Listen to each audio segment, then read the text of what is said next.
اب یہ ہے کہ لکھنے سے یعنی ایسا نہیں ہے کہ لکھنے سے جو نا یہ کفر پہ مرا، یہ ایسا کرنے والا تھا تو لکھ دیا گیا. جیسے دواؤں پہ جو نا وہ تاریخ لکھی تھی نا، ایکسپائری ڈیٹ لکھی ہوتی ہے. اب کیا یہ جو دوا جو ہے یہ ایکسپائر کیا یہ تاریخ لکھنے کی وجہ سے ہوتی ہے یا ایکسپائر ہونے والی تھی اس لیے لکھ دیا گیا؟ ایکسپائر ہونے والی تھی نا تو یوں ہی سمجھ لیتے اس کو. ایک تو یہ، دوسرا ہے کہ بندہ گناہ میں جو مبتلا ہوتا ہے اس میں یہ ہے کہ بعض جو ہے نا اس کی روایت اس میں یہی ہے کہ اللہ تبارک و تعالیٰ جب بندے کو اس کے حال پہ چھوڑتا ہے تو اب جو ہے نا وہ نیکیوں سے ہٹ کر گناہوں میں مبتلا ہو جاتا ہے، اسلام سے ہٹ کر وہ کفر میں مبتلا ہو جاتا ہے. اس لیے ہم اللہ تعالیٰ سے دعا کرتے ہیں کہ اللہ کریم ہمیں ہمارے حال پہ نہ چھوڑ، ہمیں تو اپنے رحم و کرم پہ رکھ. کہ ظاہر ہے کہ جس کو بھی اللہ تعالیٰ نے اپنی ناراضی کی وجہ سے اس کے حال پہ چھوڑا تو وہ ہلاک ہوا، کہ وہ دوست شیطان پر اس کو یوں کھلونا بنائے گا، یوں گھمائے گا. تو اسی لیے جو ہے نا وہ تقدیر جو ہے نا وہ اس پہ بحث کرنے سے منع کیا گیا، کہ چونکہ یہ بھی ایک ایسا معاملہ ہے کہ بندہ اس میں بحث اگر کرے گا نا تو یہ پھر گیا.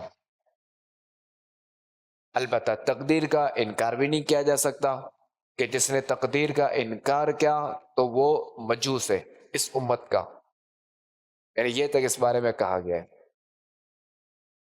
اللہ کریم ہمارا ایمان سلامت رکھے، خاتمہ بالخیر فرمائے. تو لہذا یہ کبھی بھی نہیں کہنا چاہیے کہ جو کافر ہوا وہ اللہ کی رضا سے ہوا، کہ وہ یعنی اللہ نے چاہا تو کافر ہوا.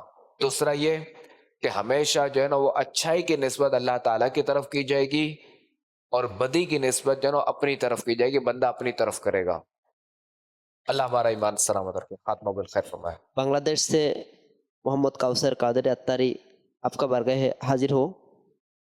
خلیفہ امیر اہل سنت برگاہ سوال یہ ہے میرا، جو وضو کو وقت امامہ ٹوفی کی سمت جو کھل کر رکھتے ہیں پھر ٹوفی کی سمت پہن لیتے ہیں، تو ایسے ثواف کے اندر کوئی فرق ہوگا؟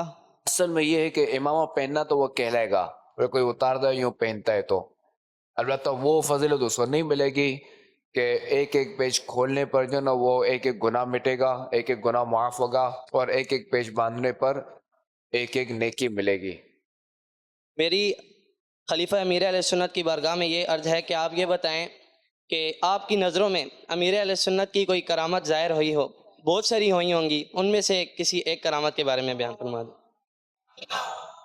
ایک بار کا مجھے یاد پڑتا ہے کہ ایک بار جو نا وہ سحری کے لیے چند اسلامی بھائی تھے، مجھے فرمایا کہ وہ فریج میں دیکھو وہ سالن وغیرہ، تو میں نے دیکھا کہ مسور کی دال تھی، اور وہ تھی تو اتنی سی، تو میرے سنا فرمایا کہ یہی لے لو. میں نے پیش کر دیا، غالباً میرے سنے کو دم بھی کیا تھا، پڑھ کے پھونکا بھی تو یاد پڑتا ہے. لیکن وہی سالن جو ہے نا وہ یعنی سمجھے کہ اگر اتوار والی سحری تو اتوار بھی چلا، پیر بھی چلا، منگل بھی چلا، بدھ بھی چلا.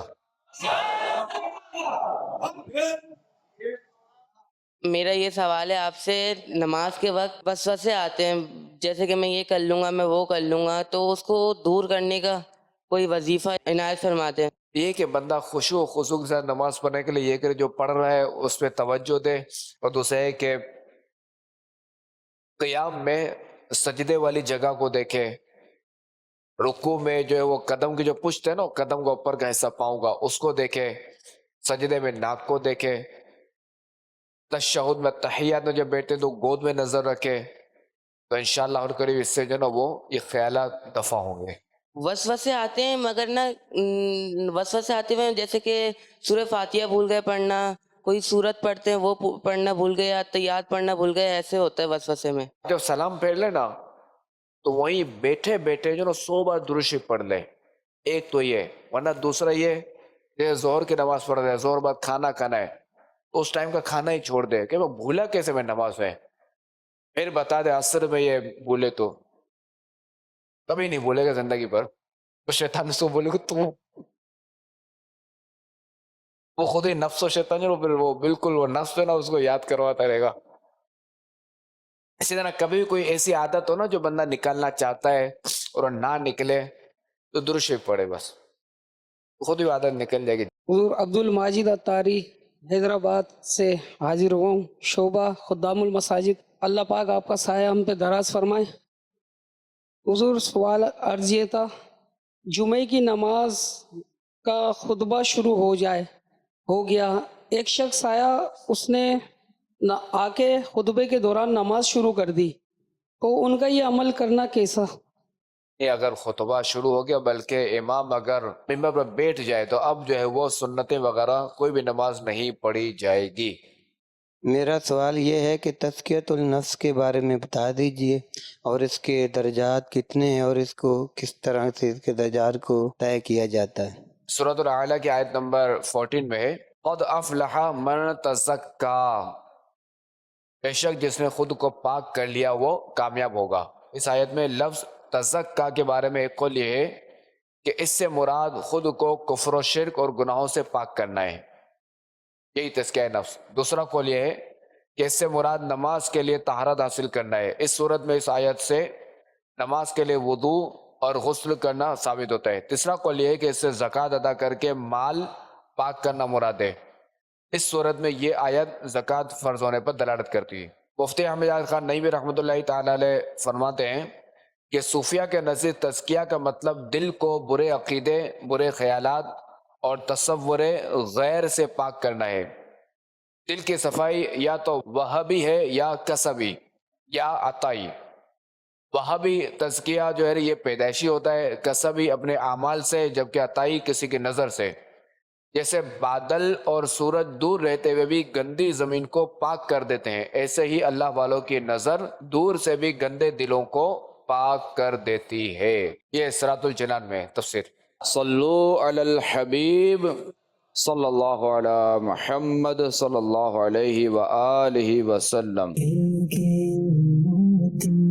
علم کے موتی دلوں میں سجائے، علم کے موتی دلوں میں سجائے۔